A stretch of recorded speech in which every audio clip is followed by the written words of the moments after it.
నమస్తే. ప్రస్తుతం మనతో పాటు సీనియర్ జర్నలిస్ట్ భరద్వాజ్ ఉన్నారు. ఆయనతో మాట్లాడదాం. నమస్తే సార్. నమస్తే. సార్ టీవీకే అధినేత విజయ్ తలపతి మీద ముస్లిం సంఘాలన్నీ వ్యతిరేకంగా ఉంటున్నాయి. ఎందుకు అనంటే మొన్నిచ్చిన ఇఫ్తార్ విందులో సంఘ విద్రోహులను వచ్చారు అని చెప్పేసి కూడా అంటున్నారు. అంటే దీని గురించి మీరేం చెప్తారు? అంటే ఆయన మీద ఆరోపణ ఏంటంటే మొన్న ఆయన ఇచ్చిన ఇఫ్తార్ విందుకి చాలామంది అంటే మద్యపానం చేసేవాళ్ళు, అలవాటు ఉన్నవాళ్ళు వీళ్ళందరూ వచ్చారు. వాళ్ళందరినీ పిలిచి ఆయన ఏదో విందు చేశాడు అక్కడ. అంటే అందరూ వచ్చారు. దానిలో మేజర్‌గా వీళ్ళున్నారు అని చెప్తున్నారు. ఇక్కడే కాదు ఎక్కడైనా ఉంటారు వాళ్ళు.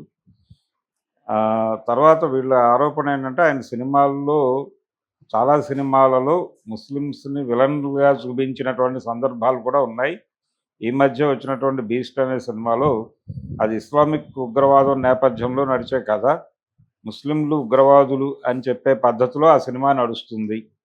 ఇలా ఆయన సినిమాల్లో ముస్లిం వ్యతిరేకత బలంగా ఉంటుంది. ఆ ముస్లిం వ్యతిరేకత ఉన్నప్పటికీ ఇప్పుడు ఆయన రాజకీయ పార్టీ పెట్టాడు కాబట్టి ముస్లిం ఓటర్లని అట్రాక్ట్ చేయడం కోసం ఇలాంటి ఇఫ్తార్ విందులు ఇస్తున్నాడు. కానీ ఆయన మనసులో యాంటీ ముస్లిం అని చెప్పి వీళ్ళు ప్రధానంగా ఆయన మీద ఆరోపణ చేస్తున్నారు. కానీ ఇలాంటి ఆరోపణలు చేయటం అనేది అంత కరెక్ట్ అయినటువంటి పద్ధతి అయితే కాదు. ఎందుకంటే ఇప్పుడు కలుపుకుని వెళ్లాల్సినటువంటి ఒక పరిస్థితి ఉంది. ఒక విస్తృతమైనటువంటి ఐక్య సంఘటన కట్టాల్సినటువంటి అవసరం భారతదేశంలో ఉన్నటువంటి మైనారిటీ మతాల మీద ఉంది. ఇప్పుడు విజయ్ సీరియస్గా ప్రో ముస్లిమా యాంటీ ముస్లిమా అనేది పక్కన పెట్టేస్తే ఆయన బీజేపీ ఫోల్డ్లోకి ఇంకా వెళ్ళనేటువంటి రాజకీయ పార్టీగానే చూడాలి. బీజేపీ ఆల్రెడీ అతన్ని కంట్రోల్లో తీసుకోవడానికి ప్రయత్నం చేస్తోంది. ఆ ప్రయత్నంలో ఉండగా బీజేపీ ఆ ప్రయత్నంలో ఉండగా ఇతను దాన్ని నిలువరించడానికి ప్రయత్నం చేస్తున్నాడు. మొన్న హిందీ యాజిటేషన్కి సంబంధించి హిందీ వ్యతిరేక హిందీని మా మీద రుద్దడాన్ని మేము సహించము అని చెప్పడంతో పాటు ఈ డీలిమిటేషన్ గొడవ మీద స్టాలిన్ చాలా బలంగా మాట్లాడినప్పుడు ఆయన మీద విమర్శ చేస్తూ పవన్ కళ్యాణ్ లాంటి వాడు కూడా హిందీ వద్దంటే ఎలా కుదురుతుంది, జాతీయ భాషని కాదని ఎలా అంటారు భారతదేశంలో ఉంటూ అన్న టోన్లో ఈయన మాట్లాడినప్పుడు విజయ్ దాన్ని ఖండించే ప్రయత్నం చేశాడు.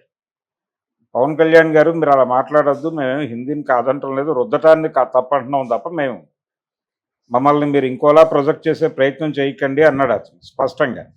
కాబట్టి అలాంటి గొంతుల్ని బతికించుకోవాల్సిన అవసరం ఉంది. ఇప్పుడు ఎందుకు బతికించుకోవాలి అంటే ఈ దేశంలో మైనారిటీలను కార్నర్ చేయటం ద్వారా వాళ్ళని సరెండర్ చేసుకునే ప్రయత్నం భారతీయ జనతా పార్టీ పర్టికులర్గా అమిత్ షా గారు చాలా బలంగా చేస్తూ వస్తున్నటువంటి క్రమంలో వీళ్ళకి ప్రస్తుతానికి అండగా అని కూడా కాదు, వీళ్ళ తరఫున ఏ చిన్న గొంతు లేచినా ఆ గొంతును కాపాడుకోవాల్సిన అవసరం ఉంది.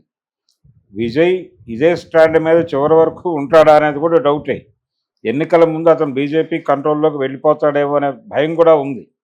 అంటే స్టాలిన్ని కంట్రోల్ చేయటానికి అక్కడ యాంటీ స్టాలిన్ అనేటువంటి దీంతో ఒక విస్తృతమైన ఐక్య సంఘటన నిర్మించడం కోసం భారతీయ జనతా పార్టీ చాలా కసరత్తులు చేస్తోంది. అన్నామలయ్య గారు ఆ పనిలో ఉన్నాడు. రజనీకాంత్ను కూడా వాడే ప్రయత్నం చేస్తున్నారు వాళ్ళు వచ్చే ఎన్నికల్లో.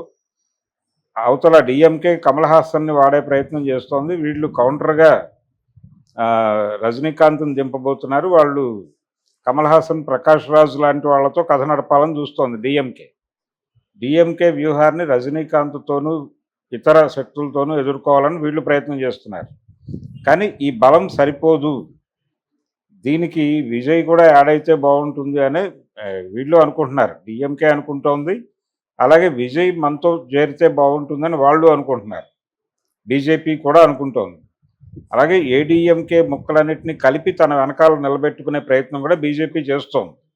అంటే ఒక విస్తృతమైన ఐక్య సంఘటన యాంటీ స్టాలిన్ అనేటువంటి నినాదంతో జగన్మోహన్ రెడ్డి వ్యతిరేక కూటమి ఎలాగైతే ఇక్కడ డిజైన్ చేశారో అదే పద్ధతిలో స్టాలిన్ వ్యతిరేక కూటమి అనే పేరుతో అందరినీ కలిపి ఒక కూటమిగా డిఎంకేని ఎదుర్కొని దాన్ని అధికారంలో నుంచి కిందకు దింపాలనేది ప్రయత్నం. ఈ ప్రయత్నంలో భాగంగా వాళ్ళు విజయ్ని కూడా కంట్రోల్లో తీసుకోవాలని అనుకుంటున్నారు. కానీ ఇప్పటికైతే విజయ్ డిఎంకేకి బీజేపీకి కూడా సమాంతరంగా ఉంటాను అని చెప్పాడు. అదే స్టాండ్ మీద ఉన్నాడు. అతన్ని ఆ స్టాండ్ నుంచి దూరం చేసే ప్రయత్నాలు మైనారిటీలు చేయకూడదు. పర్టికులర్గా ముస్లిం ఆర్గనైజేషన్స్ నుంచి అలాంటి మాటలు మాట్లాడటం కరెక్ట్ కాదు.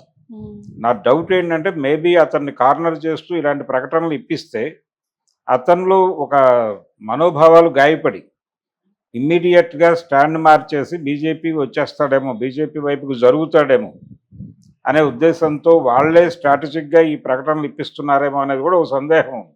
ఓకే. అంటే ఆల్రెడీ ముస్లిం సమూహాల్లో చాలా సమూహాలని భారతీయ జనతా పార్టీ కంట్రోల్ చేస్తోంది.